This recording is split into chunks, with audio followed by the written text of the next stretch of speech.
اور اپنا raw material باہر نہ بھیجیں, ہم اس کو ویلیو ایڈ کر کے جمشید صاحب, کیا اسلام آباد چیمبر سے بھی کچھ تجاویز سامنے آئی ہیں؟ جی ہم نے اپنی تجاویز بھیج دی تھی جی, تاجروں کے متعلق جو بھی تھی وہ تمام چیمبر نے, فیڈریشن نے, سب نے بھیجی ہوئی ہے. اب اس پہ عمل درآمد کیا ہوتا ہے, کتنا ہوتا ہے, یہ تو بجٹ ہم سنیں گے انشاءاللہ, تو اس پہ پھر کمنٹ کر سکیں گے کہ کیا نیکسٹ. اچھا, آپ سمجھتے ہیں کہ کسی کے چھوٹے تاجروں کے لیے بھی فیسلٹیز ہیں اس میں, جیسے نون لیگ کی گورنمنٹ میں کچھ ایمنسٹی فری بزنسز شروع کرنے کا پروپوزل دیا گیا تھا, جو بعد میں کچھ کنٹروورشل بھی ہوا تھا, لیکن وقتی طور پہ ریلیف ملا تھا تاجروں کو. جی وہ تو ٹھیک ہے, مگر اس وقت ضرورت یہ ہے کہ امنسٹی تو شاید گورنمنٹ نہ دے سکے, مگر میں کہتا ہوں کہ ٹیکس کا جو ہے نا وہ اس کو براڈن کریں اور اس میں بیوروکریسی کو میکسیمم آؤٹ کریں, اور ہر فکس ٹیکس کی طرف آنا چاہیے ہمیں کچھ عرصے کے لیے. اچھا, یہ گورنمنٹ یہ بھی کہتی ہے کہ فائنینشیل ایمرجنسی نہیں لگا رہے ہم لوگ, کسی بھی چیز کی ایمرجنسی نہیں ہے, لیکن آسٹیرٹی ہے. آپ سمجھتے ہیں آسٹیرٹی کافی ہے پلاننگ اور ڈیسیژن میکنگ کے لیے؟ جی ابھی تک تو یہی ہے, ایمرجنسی کوئی ایسی نہیں لگی, مگر اگر حالات یہی رہے تو فائنینشیل ایمرجنسی بھی لگ سکتی ہے جو صورتحال چل رہی ہے. میں سمجھتا ہوں ہم اس کے بغیر انشاءاللہ نکلیں گے, کوئی اس میں گھبرانے والی بات نہیں ہے. ہم لوگ ایک دم گھبرا جاتے ہیں, تو انشاءاللہ اللہ بہتر کرے گا اور آنے والا وقت جو ہے پاکستان کے لیے بہت اچھا ہوگا جی انشاءاللہ. تو پچھلی گورنمنٹ میں بھی آپ کا بزنس سفر کر رہا تھا؟ جی بالکل, بزنس تو سفر کر رہا ہے نا جی, بزنس تو سارے ہی ڈاؤن ہے, ہر بندہ پریشان ہے, مگر اب کیا کیا جائے. اس میں یہی ہے کہ ہمیں اب سوچنا ہے کہ قربانی تو دینی پڑے گی ہر آدمی کو تھوڑی بہت, اور وہ دینی چاہیے تاکہ کمیونٹی کو بھی, بیوروکریٹس کو بھی, ججز کو بھی, ہر مکتبہ فکر چاہے وہ سب کو سوچنا چاہیے کہ کنٹرول میں کمی کیسے کر سکتے ہیں, کس طریقے سے. لیکن جمشید صاحب, آپ کیا سمجھتے ہیں کہ کس کا بجٹ زیادہ بہتر آئے گا, شوکت ترین کا یا مفتاح اسماعیل کا؟ اسحاق ڈار کو بھی شامل کر سکتے ہیں. بجٹ تو اکانومسٹ جو بھی ہو وہ اپنی طرف سے کوشش بھرپور کرتا ہے, تو میرا خیال ہے کہ ہمارا اس دفعہ کا مفتاح صاحب کا بجٹ جو ہے نا وہ بہتر ہونا چاہیے, ضرورت ہے وقت کی اس وقت. ٹھیک ہے, بہت شکریہ جمشید اختر شیخ صاحب ہمیں جوائن کر رہے تھے. ناظرین یہاں پہ ایک بریک لیتے ہیں, پھر واپس آتے ہیں.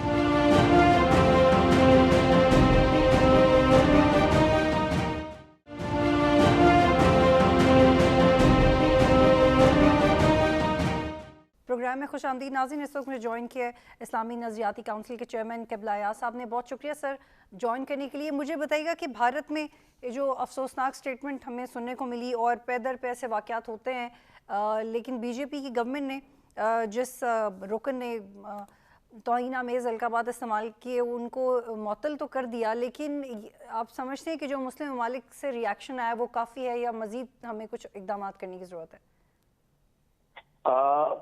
بہت اہم سوال آپ نے پیش کیا.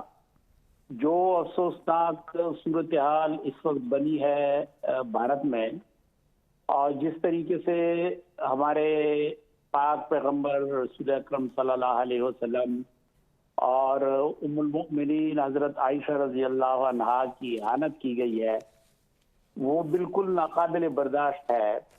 اور یہ مودی جو پارٹی ہے, Bharatiya Janata party B J پی, اس کا یہ پالیسی ہے, بیانیہ ہے کہ بھارت جو ہے یہ صرف ہندوؤں کا ہے, اور اگر کوئی بھارت میں رہنا چاہتا ہے تو ہندو بن کر رہے یا بھارت چھوڑ دے. تو یہ صرف مسلمانوں کے لیے نہیں بلکہ دیگر اقلیتیں جو ہیں ان کے خلاف بھی ہندوتوا کی جو پالیسی ہے, بھارت صرف ہندوؤں کے لیے, یہ پالیسی جاری ہے. اور یہ جو کل پرسوں کے واقعات ہوئے ہیں یہ تو حد درجہ اشتعال انگیز ہیں. اور اس وقت خوشی کی بات یہ ہے کہ نہ صرف یہ کہ پوری اسلامی دنیا میں بلکہ مغربی دنیا میں بھی وہ تنظیمیں جو بین المذاہب تعاون اور رواداری کے اصولوں پر یقین رکھتی ہیں, ان کا بھی احتجاج اور ان کے مذمتی بیانات آ رہے ہیں. تو یہ سلسلہ جو ہے یہ ابھی شروع ہے. سفارتی دباؤ بھی ہے, مدنی معاشرے کا دباؤ بھی آنا چاہیے. تو امید ہے کہ اس سلسلے میں ایک بین الاقوامی تحریک اٹھے, انڈین مصنوعات کا بائیکاٹ ہو, تو امید ہے کہ بہتری کی طرف حالات جائیں گے. لیکن قبلہ ایاز صاحب, سوری ٹو کٹ یو, یہ جو مصنوعات کا بائیکاٹ ہے اس کے دعوے تو کیے جاتے ہیں لیکن یہ ناقابل عمل ہی رہتا ہے. یہ شاید لوگوں کے لیے مشکل ہو جاتا ہے اس پہ عمل کرنا. اس کو اگر مربوط طریقے سے چلایا جائے اور OIC جو ہمارا آرگنائزیشن آف اسلامک کنٹریز ہیں ان کی بنیاد پہ کوئی عملی اقدامات کیے جائیں کہ مثلاً جس انڈین مصنوعات کا بائیکاٹ ہو تو اس کا متبادل فوراً مارکیٹ میں موجود ہو. مثلاً چاول ہیں، مشروبات ہیں، میوہ ہے، سبزی ہے، ٹیکنالوجی ہے. تو پاکستان، ترکی، ملیشیا، انڈونیشیا اس قسم کے ایڈوانس ممالک کہ جو ٹیکنالوجی میں ایڈوانس ہیں وہ یا پھر اشیاء خوردنوش میں وہ ایڈوانس ہیں تو وہ فوری طور پر مارکیٹ کی ضروریات پوری کریں. تو امید ہے کہ یہ مہم جو ہے وہ بڑی حد تک کامیاب ہو جائے. اچھا قبلہ یا صاحب 2021 میں ایک عالمی سطح پہ مذہبی آزادی کے حوالے سے رپورٹ سامنے آئی تھی جو کہ ایک امریکن عہدیدار نے پیش کی تھی. اس میں کہا گیا تھا کہ کچھ اعلیٰ بھارتی سرکاری عہدیداران اقلیتوں پہ حملوں کی حمایت کرتے ہیں، لیکن اس کے باوجود OIC جیسے پلیٹ فارمز اور دیگر پلیٹ فارمز ایک مذمتی بیان تو آ جاتا ہے لیکن ہم اس کی پرماننٹ اس کی روک تھام کے لیے کچھ نہیں دیکھتے. یہی ہم کہتے ہیں کہ پراپر پلیٹ فارم جو ہے وہ تو OIC ہے، یعنی تمام مسلمانوں کی ایک نمائندہ تنظیم ہے. بہرحال مسلمان ممالک تو اپنے طور پر کوشش کر لیتے ہیں. مثلاً اس واقعے میں بھی آپ کویت کا رد عمل دیکھیں، قطر اور سعودی عرب کا عمان کے مفتی اعظم کا بیان آپ دیکھیں، بہت ہی پاورفل بیان آ گیا ہے. لیکن جب تک جو متحدہ ایک تنظیم ہے OIC اس کی طرف سے مربوط اقدامات نہ ہوں، یقیناً وقتی طور پہ تو ایک کیفیت پیدا ہو جاتی ہے لیکن اس کو منظم کرنے کے لیے بہت ہی مربوط اقدامات کی ضرورت ہے. سوشل میڈیا آج کی دنیا میں ایک بہت مضبوط پلیٹ فارم ہے. OIC سوشل میڈیا کے لیول پہ ایک بہت ہی اسٹرانگ رد عمل دینے کی پوزیشن میں ہے. لیکن قبلہ یا صاحب تھوڑا سا اس میں ایک زاویہ میں اور ایڈ کرتی ہوں، چونکہ آپ ایک ایسی باڈی کی سربراہی کر رہے ہیں جس کا جو رول ہے وہ بہت کنسیڈریبل ہے اور بہت زیادہ توقعات ہوتی ہیں کہ کچھ پیچیدہ مسائل پہ کیا فیڈ بیک آئے گا، آپ لوگ اس پہ کیسے سارٹ آؤٹ کریں گے. جیسے سیالکوٹ میں ایک واقعہ پیش آیا، وہ بھی ایک اپنی نوعیت کا واقعہ تھا، اس سے حکومت پاکستان نے بڑا ذمہ دارانہ رد عمل دیا بعد میں، لیکن ہم پھر بھی اس قابل نہیں ہیں کہ ایسے واقعات کو مکمل طور پہ روک سکیں. پھر اسی طرح کے واقعات جب حقیقی طور پہ بین الاقوامی سطح پہ پیش آئے، مختلف ممالک میں بھی پیش آتے رہے، تو اس کی جڑ کیا ہے؟ اس کی جڑ تو انتہا پسندی ہے، انٹالرنس ہے، لیک آف ایجوکیشن ہے، مذہب کی آپ دوسرے مذاہب کے رسپیکٹ کا کلچر ہی نہیں ہے جنرلی. تو اس کو ختم کرنے کے لیے بنیادی طور پہ کیا کرنا چاہیے؟ کیونکہ ایسے واقعات ہمارے ملک میں بھی ہوتے ہیں، بین الاقوامی سطح پہ بھی ہوتے ہیں، لیکن ہم صرف ایک بیان سنتے ہیں اور وہ ختم ہو جاتا ہے اور لوگ بھی مرتے رہے ہیں ان چیزوں کے پیچھے. اب دیکھیں یہ ایسی صورتحال ہے کہ اس کا علاج ہفتے یا مہینے یا 2 مہینے میں تو نہیں ہو سکتا.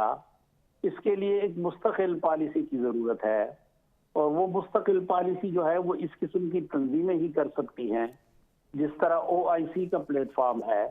اور اس کے لیے کم از کم OIC کے لیول پہ اسلاموفوبیا پہ ایک اسٹرانگ فورم تو ہونا چاہیے اور اسلاموفوبیا کی روک تھام کے لیے اقدامات بھی ہونے چاہیے علمی حوالے سے بھی، اور مدنی معاشرے کو منظم کرنا.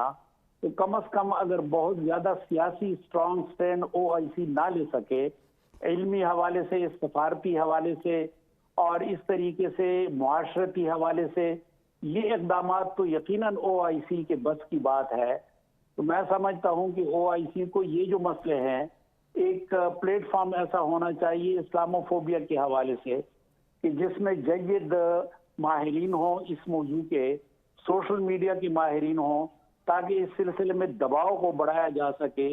اور آپ سمجھتے ہیں کہ مذہبی ہم آہنگی کو بھی پروموٹ کر سکتے ہیں OIC؟ صرف ایک مذہب کی بات نہیں ہے، تمام مذاہب کی رسپیکٹ کو پروموٹ کریں تاکہ جو اصل میں اسلام کا میسج ہے وہ اکراس دا بورڈ پہنچ سکے. میں حال ہے کہ وہ پہنچانے میں ہم خود بھی لاپرواہی کر جاتے ہیں. اسلاموفوبیا کا ایک برانچ جو ہے وہ یہی ہے کہ کس طریقے سے مذاہب کے درمیان ایک ڈائلاگ ہو اور ایک تعاون کی کیفیت ہو، باہمی تحمل کی کیفیت ہو، کس طریقے سے دنیا کو ایک پرامن پلانٹ بنانے کے لیے کہ امکانات کو فروغ دیا جائے. ٹھیک ہے، بہت شکریہ چیئرمین اسلامی نظریاتی کونسل میں جوائن کرے تھے. ناظرین یہاں پہ ایک بریک لیتے ہیں، پھر واپس آتے ہیں.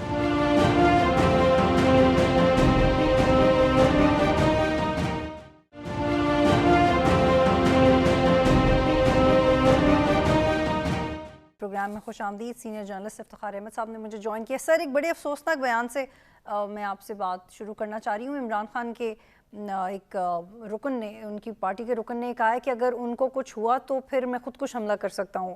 اسی نوعیت کے بیانات پہلے بھی آتے رہے ہیں. کتنا ڈسٹربنگ ہے یہ آپ کے لیے؟ دیکھیں، یہ پرسوں رات ایک دم بابر اعوان صاحب نے ایک عجیب سا ویڈیو میسج وہ سوشل میڈیا پہ چڑھا دیا، اور اس میں بہت خطرے کا اظہار کیا گیا کہ خدا نہ کرے عمران خان کی جان بس 48 گھنٹے کے اندر ان کو مطلب ختم ہی کر دیا جائے گا، سم تھنگ لائک دیٹ. اس سے ملتا جلتا ان کا وہ تھا. اور پھر اس کے تبادلے میں کسی نے ایک اور میسج جاری کر دیا، وہ اس سے بھی اگریسو ٹون کا تھا کہ اگر خدا نہ خواستہ ایسا ان کے ساتھ ہو گیا تو کرنے والوں کے خاندانوں کے ساتھ ایسا کر دیں گے، ویسا کر دیں گے.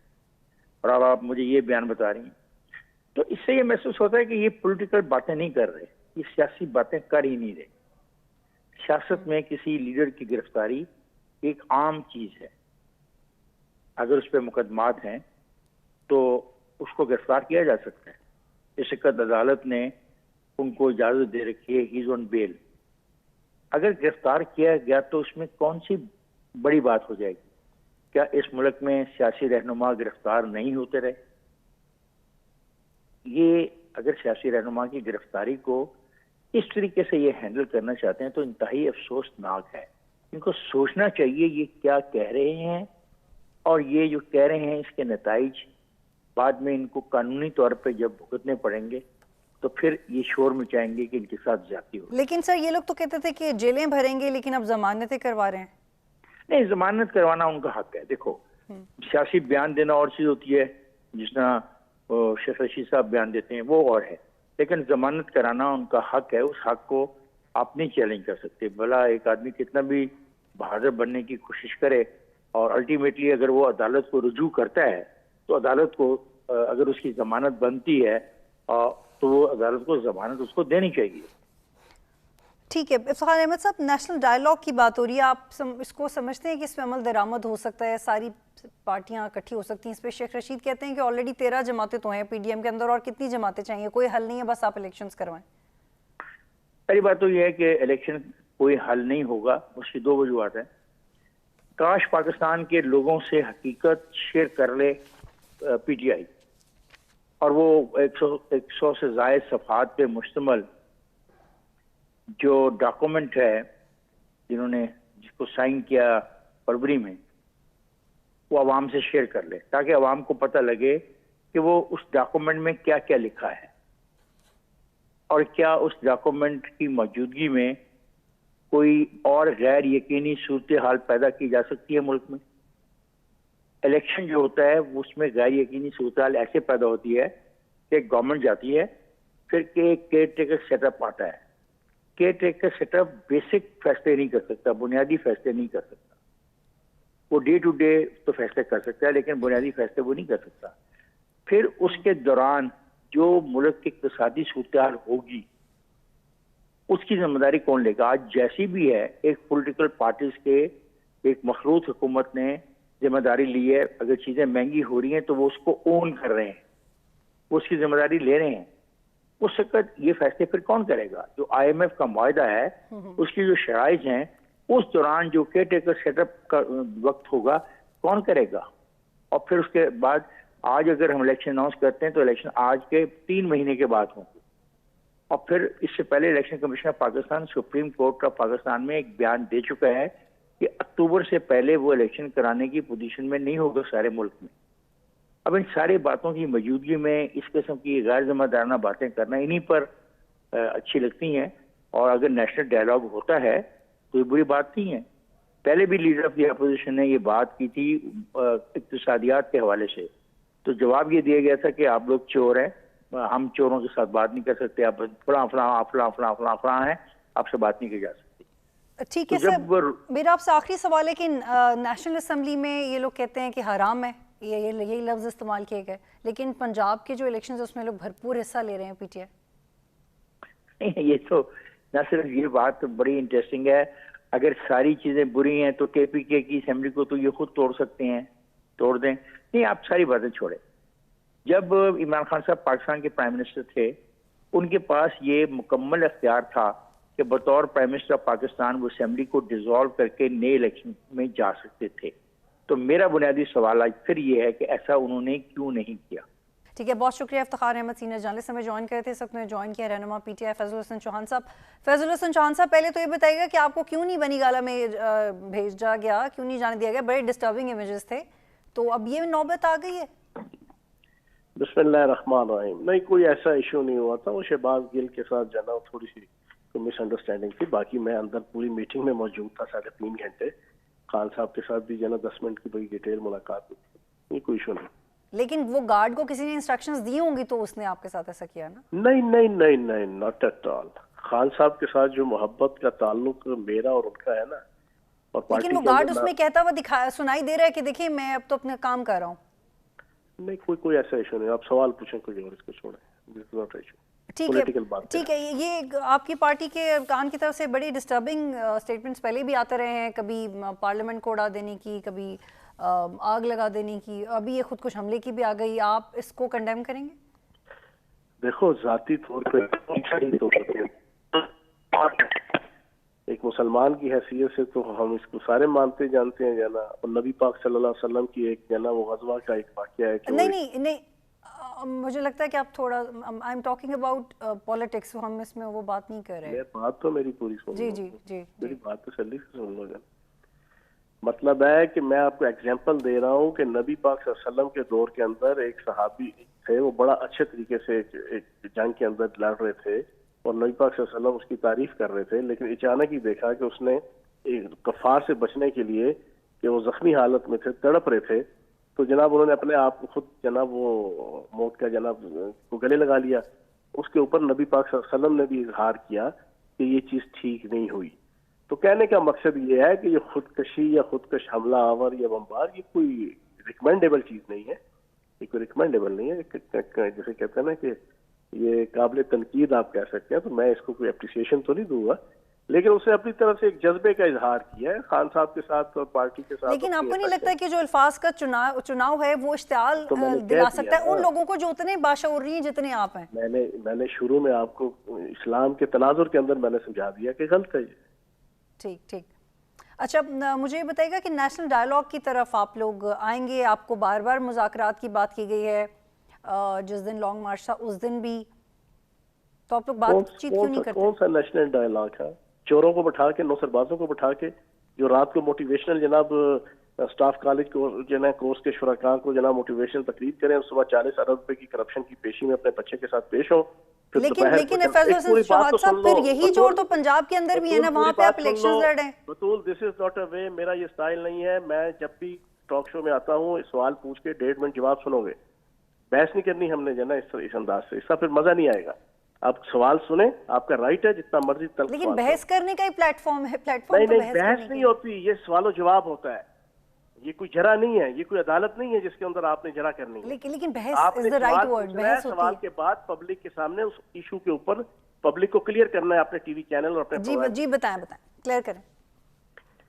آپ کی اطلاع کے لیے ہے کہ شام کو موٹیویشنل جناب آپ تقریر کریں، صبح آپ اپنی کرپشن کے 40 ارب روپے کی کیسز پہ جناب پیشی بھگتیں، دوپہر کو آ کے اپنے ہی کیس کی جناب افسروں کی جناب تبادلے اور جناب تقرریاں کریں، پھر اس کے بعد شام کو آپ مہنگائی کرنے کے بعد، اس کی سائن کرنے کے بعد مہنگائی کے جناب پیپر پہ، اور پھر آپ دھاڑے مار کے روئیں، اور پھر رات کو 15 کروڑ روپے کی مالیت سے جو نیا آپ نے سوئمنگ پول بنایا وزیر اعظم ہاؤس میں، اس میں آ کے آپ نہیں، وہ یہ خبر جھوٹی ہے، یہ خبر جھوٹ ہے، فیک تھی، یہ خبر فیک ہے فیضل حسن چوہان صاحب۔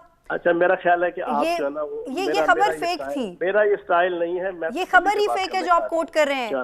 دس نیوز نیور ایگزسٹڈ، یہ سوئمنگ پول والی۔ اور فیضل حسن چوہان صاحب پروگرام سے چلے گئے، انہوں نے ایک فیک نیوز کوٹ کی تھی، اور میں نے صرف ان کو کریکٹ کیا کہ یہ فیک نیوز ہے کہ سوئمنگ پول بنوایا شہباز شریف نے، یہ فیک نیوز ہے، اور جس چینل کا لوگو استعمال کر کے یہ ٹویٹر پہ شیئر کی گئی تھی, بعد میں کلیئر ہو گیا تھا کہ یہ فیک نیوز ہے. لیکن افسوس کی بات ہے کہ فیضل حسن چوہان صاحب بجائے کہ ایڈمٹ کرنے کے انہوں نے فیک نیوز کو ایک ریفرنس کے طور پہ کوٹ کیا ہے, پروگرام چھوڑ کے چلے گئے. ناظرین پروگرام دیکھنے کا شکریہ, اللہ حافظ.